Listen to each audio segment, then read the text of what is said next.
Notacon.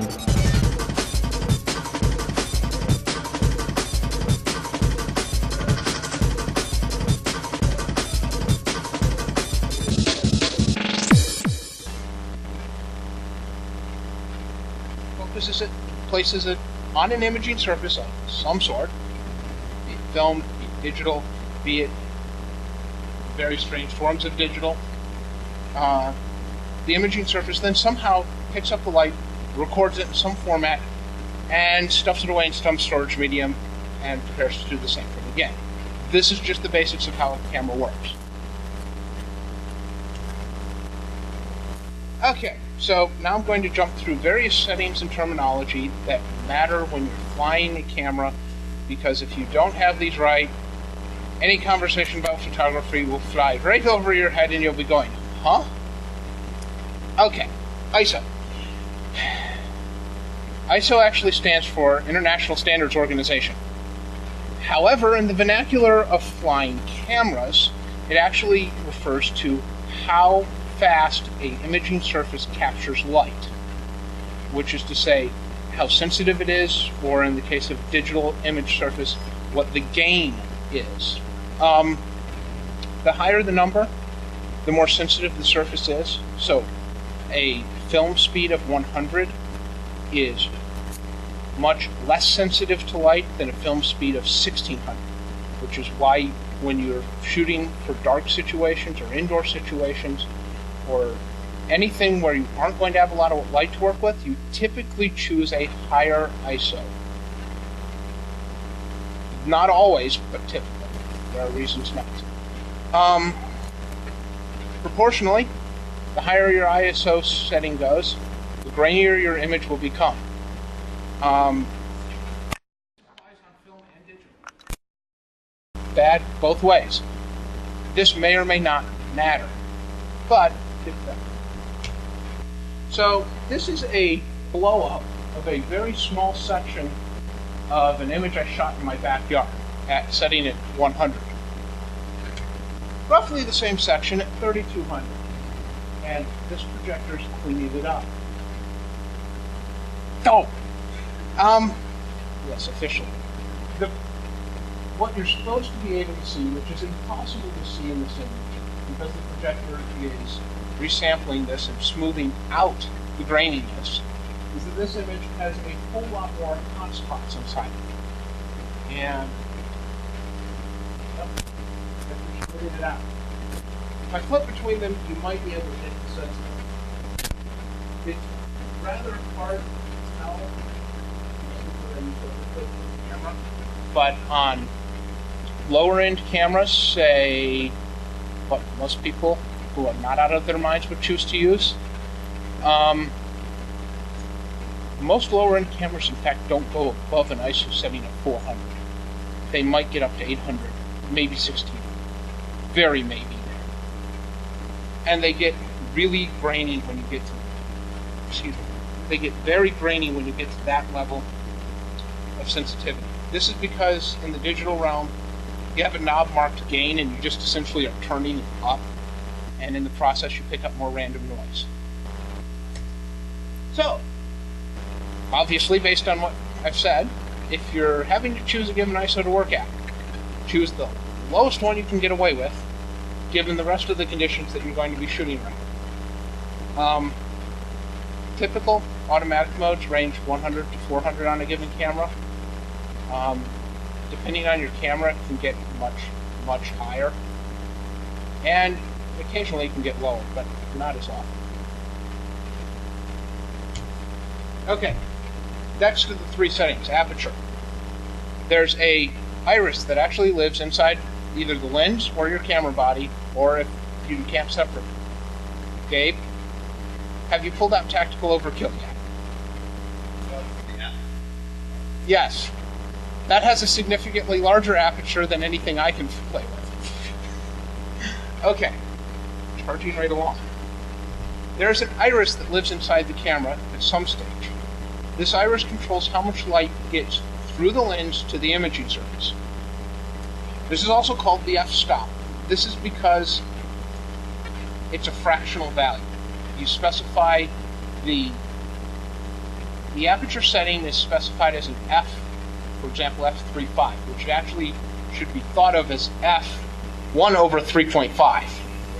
This is why, as you increase this number, there is less light getting through the lens. And there's actually a fractional value of how much light that possibly could get through a lens that size, actually making it to the imaging surface.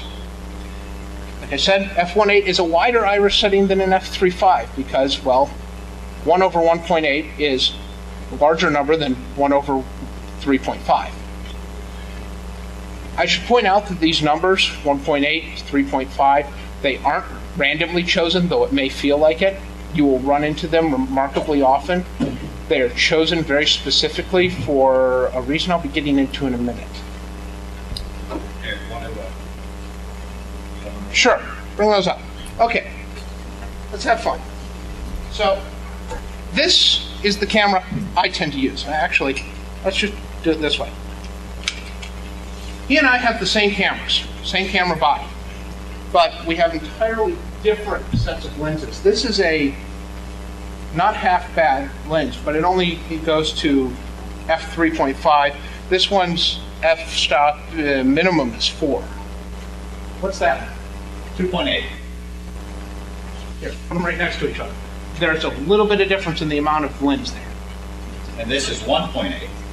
Yes. You see this, the same focal length, the same length lens. This is 2.8, this is 1.8.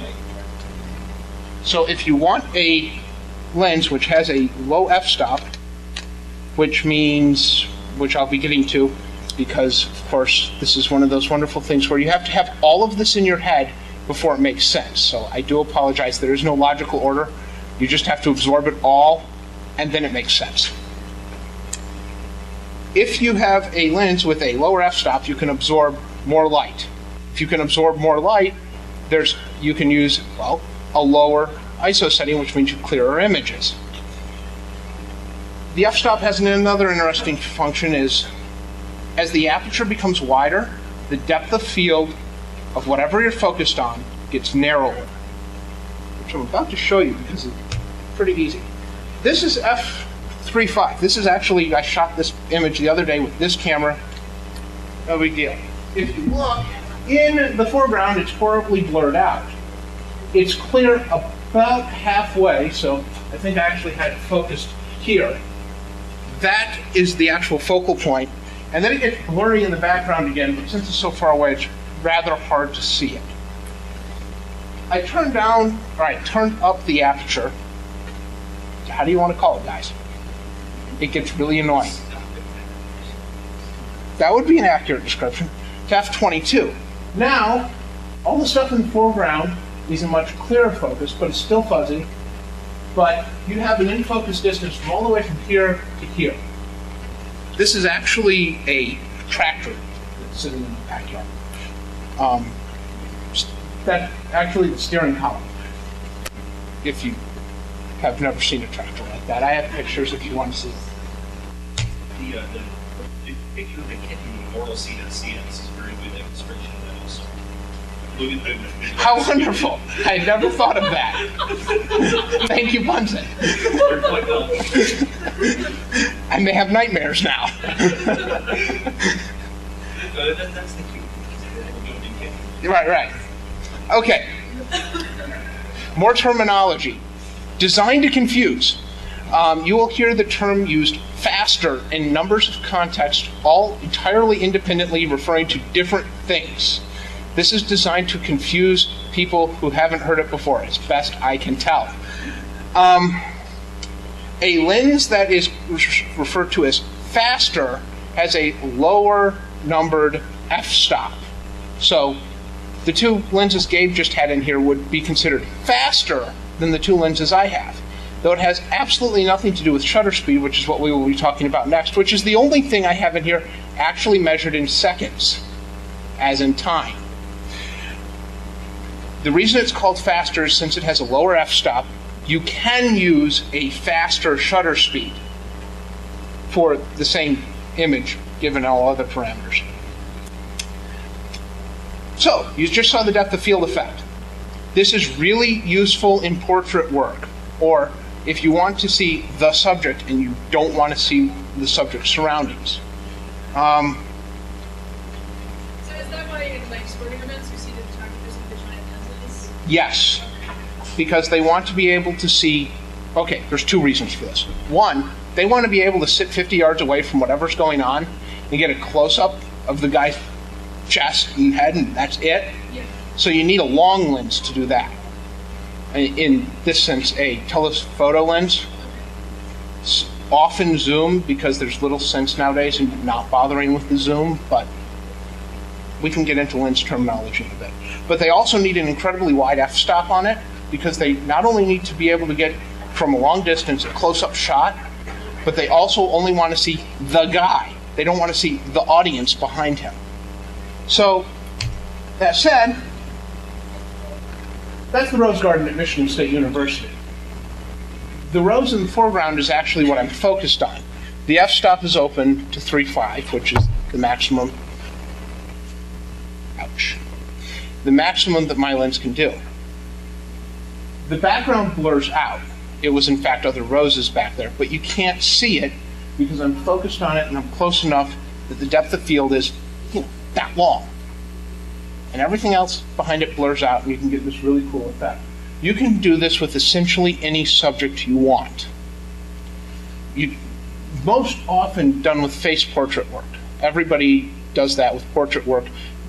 And they are worse because they usually have you sit behind a background which is blurry to start with, and then they use the f-stop to blur it out more. So you got this disembodied face hanging in this foggy mess behind it.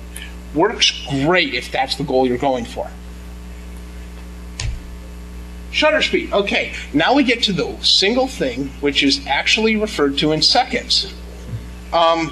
This is how long a shutter, which is a chunk of metal, plastic, or something else, sometimes purely electronic, that determines how long the imaging surface is actually capturing light.